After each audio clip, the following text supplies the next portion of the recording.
EJ! Teka. Bakit ganyan ka? Bakit mo kailangan gawin yun? Bakit mo kailangan mag-pretend? Hindi ka naman talaga sa townhomes nakatira kundi sa squatter. Hindi ko inakalang gagawin mo yun. I trusted you completely. Oo, sa looban ako nakatira.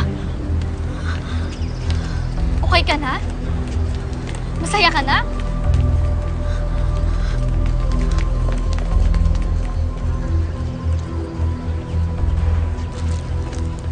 Shell, grabe ka. Pinagkatiwalaan kita. Bakit mo ko binuko kay EJ? Sinumbong mo pa? Nag-taga-squatter ako? Wala akong sinasabi. Ano ka ba? Alam kong ikaw lang ang nagsabi kay EJ. Sumusobra ka na, ha? Hinahayaan na nga kita mag-ilusyon eh. Hinahayaan na nga kita magpanggap na sosyal ka at mayaman ka katulad nila EJ. Pero yung pagbintangan mo ko na sinisiraan kita, hindi na ata tama yun, Gail. Shell, best friend kita. Best friend? Alam mo, Gail, nitong mga nakaraang araw, hindi ko na yung nararamdaman sa'yo. Tanungin mo nga yung sarili mo. O baka sa puntong to, hindi mo nakilala kung sino ka talaga. Losers! Hoy, kayong tatlo! Wala ba talaga kayong ibang pwedeng gawin sa buhay nyo? Ha?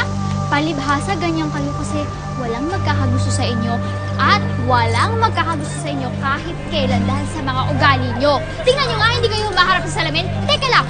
Tingnan nyo, hindi kayo humaharap sa salamin dahil pati sa sarili nyo natatakot kayo. At sumasagot ka. Oo, talagang sumasagot ako dahil hindi ko hahayaan na ganituhin mo kami ng best friend ko. Kung losers kami, mas losers kayo. Kasing pangit ang mga mukha nyo, yung mga ugali nyo. At saka alam nyo, lahat ng mga kapintasang sinasabi nyo, bumabalik naman sa inyo yan eh. Tandaan nyo yan. Titinginan na ba? Ano? Come on, girls, let's go. Hindi pa tayo tapos!